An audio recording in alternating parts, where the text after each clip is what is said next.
Alright viewers, we're back and we're playing Home, episode 6, and we're going to continue to unlock the basement door.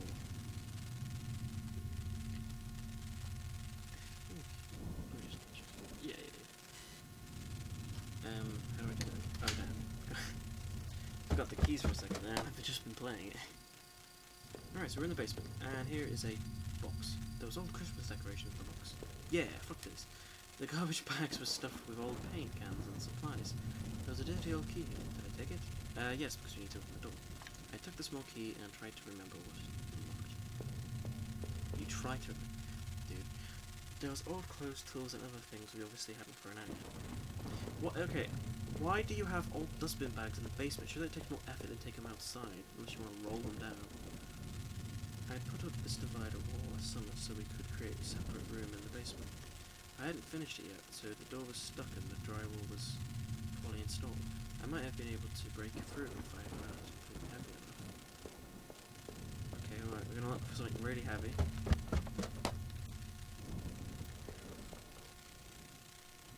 Oh dear. Oh right, this is where I came in. So we wanna go upper floor again. Bam, bitch! The grimy key I had found in the basement unlocked the door. It looked like the room had been tossed around. The furniture was a mess. Did somebody break in here? There was an old crowbar on the floor. Did I need to take the crowbar? Yes. I lifted the heavy crowbar. I appreciated its weight. I'm gonna go into the drywall and see Rachel murdered, I assume. And then it's going to cut to us getting killed. I'm just predicting that. I'm not sure if that's actually what's going to happen or not.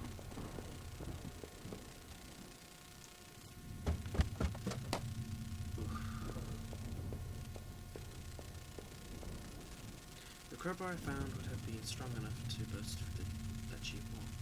Cheap wall, he's his own creation. It's cheap. Put it up in a few days. Did I break through the crowbar over the wall? Yes. With a heave and a hoe, I swung the crowbar at the wall. I smashed a hole large enough to step through. As I stepped through the broken wall, my breath caught me in my throat. This was it. Was Rachel down here? Was she okay? Don't look. Dude. Did I miss it?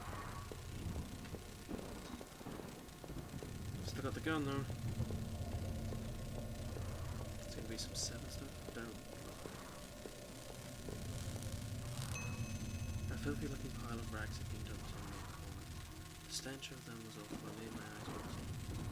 I was terrified to even touch the pile to see what lay within. But I knew I had to. I had come this far. After all this searching, after all I had seen, when I looked within the rags, did I finally find my Rachel?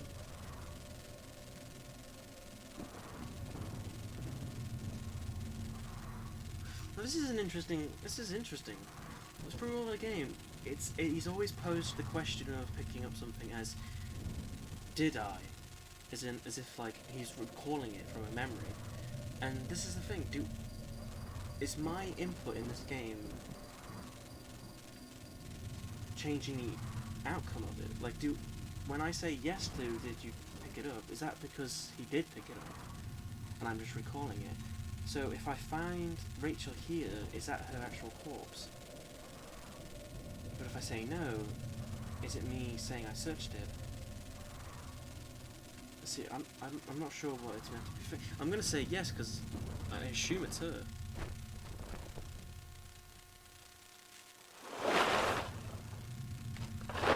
Dude, this is creepy as fuck. Oh god.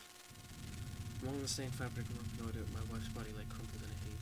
A single bloody wound had ripped open her chest, but thankfully the details were obscured by blood and dirt. I could tell she had been shot, and the thought of the handgun I had taken made me retch. So this was the feeling in the pit of my stomach, the tingling that brought me back.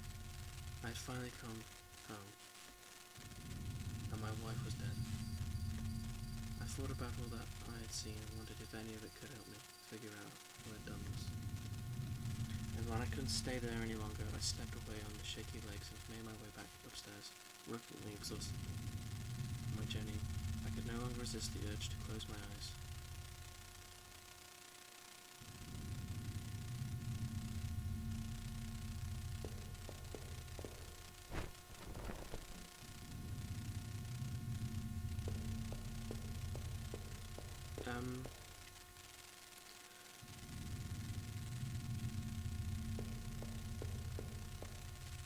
So he went to sleep.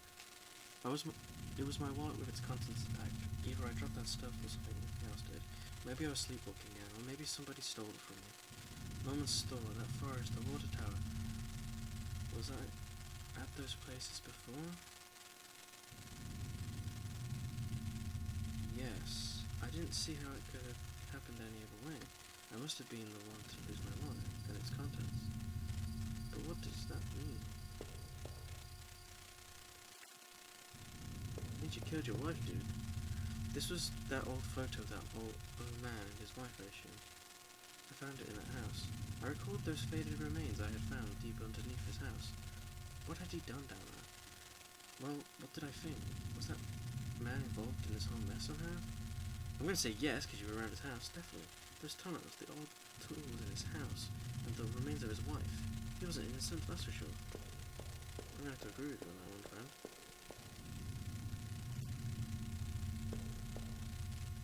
It was the keycard I found at the bottom of that factory locker. I never did bother to use it. Someone had been going through those lockers and poking around the plant. Still, it didn't quite add up. Was I the one who had been going back to the factory? I'm going to say no. What would I have been doing there? I didn't remember a thing about that place. Our laptop had finally run out of power. Fucking brilliant.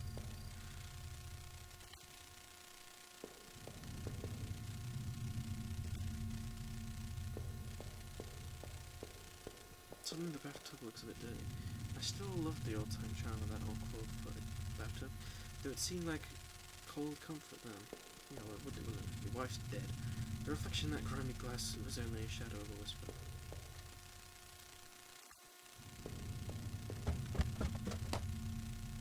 Someone's playing a very not horrible trick on you, my friend. This is where you found the key, wasn't it? I leafed through the notebook I had taken from the forest. In it were names that had been written down. Heather, Olivia, Ashley, Cheryl, Iris, Daphne, Holly, Rose, Rachel. Those poor girls. Were they victims of the same person who had killed Rachel? I wonder what happened to the other names on that list. Or the ones scratched out on the desk in those wet tunnels. My old office safe sat on the floor. I used to keep tax records and other important documents in it. It used a digital passcode lock. Did I try to open it? Sure. The safe code on an 8-digit was... What was that damn code again? 8-digit. Rachel. R-A-C-H-E-L. It's a 6. I don't know.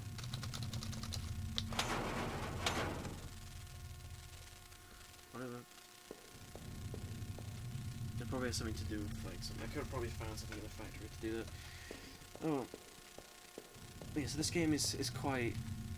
There's a lot of things to explore, and I doubt you'll be able to explore all of them in one run.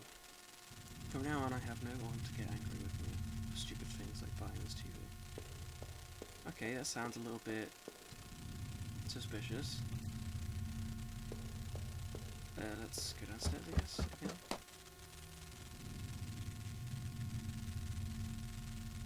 It seemed like I had seen all there was. Maybe I thought I was ready to go back into the basement. I guess I was ready to face the truth now. I've got my gun, I'm gonna shoot myself because I didn't realize what I'd done. The gun I had found in that other man's tunnel. What was he doing with it? Why had I taken it in the first place? Was this my doing? Did I bring this upon Rachel? My head began to spin with guilt and worry. If I wanted to end it, I could do it. I could do it with that gun. Did I pick it up again? Yes. It was like carrying an arrow, but I wouldn't let it go. Not again. I couldn't go back into that room again.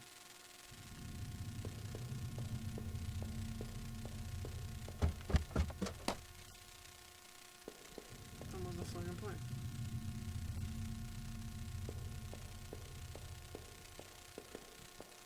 I don't know what it wants me to do. I sat down at the table and stared at the gun in my hand. It didn't seem so heavy this time. If I wanted to do it, I could use that gun to finally end this. The question was, did I think I deserved it? Did I? Was this my fault?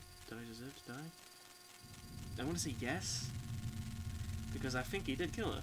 Since I had arrived in the town, things had been difficult. Working with Planet Earth had been good for me. It kept me in line, gave me something to do, and helped me get away from my past. When the factory closed, everything changed.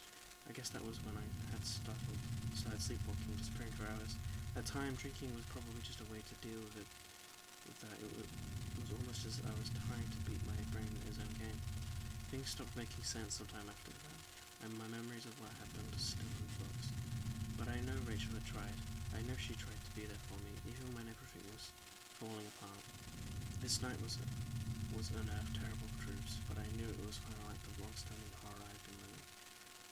Waking up in that house tonight with the final cruelty, I wish I had remained unconscious in that room forever.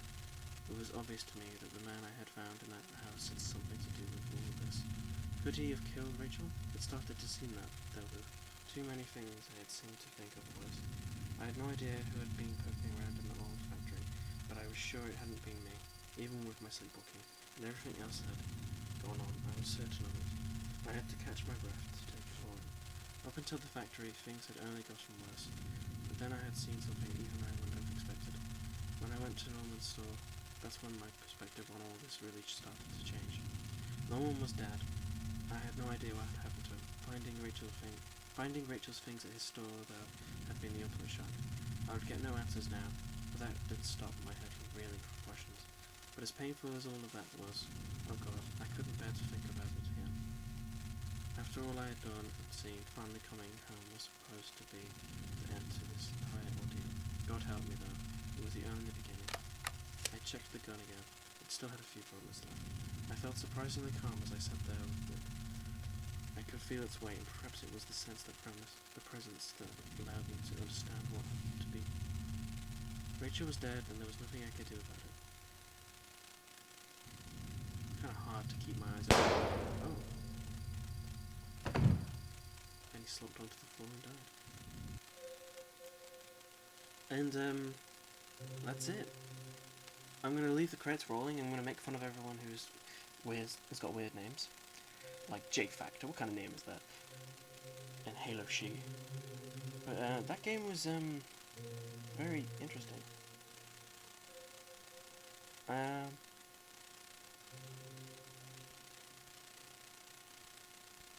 I'm sure there's other outcomes for this game, and I'm not going to be the one to test them all out. And I think that's actually the best idea. I think the job of a Let's Player is to play the game how he would play it, and then for the viewers to play it how they want to play it after being, you know, subjected to the Let's Player's playstyle. I was dedicated to my wife Nancy. Watch your back. Yeah, Nancy, you better watch your shitty back. The end. Question mark. That was a good game. Well, more of a story, I think. Yeah. I don't know what my story was, but it's been recorded at least, so I can always go back and check it. I'm pressing the spacebar to skip the scene, but it won't let me.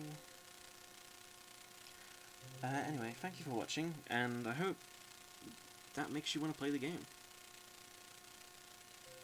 It's quite eerie, There was no horror in it. There was kind of like a dread, a kind of smoky kind of feeling that loomed overhead. And those eyes that could see through the walls every now and again were kind of creepy. But I had a gun, so I wasn't that fucking creeped out. I'm assuming if you never had the gun, you never felt responsible for it. If you put it back, I assumed it would have alleviated some of the guilt. But yeah. Thank you for watching, and hope to see you next time. I hope you liked this Let's Play, and I might bring more to it. I might bring more stuff like it. But yeah, have fun.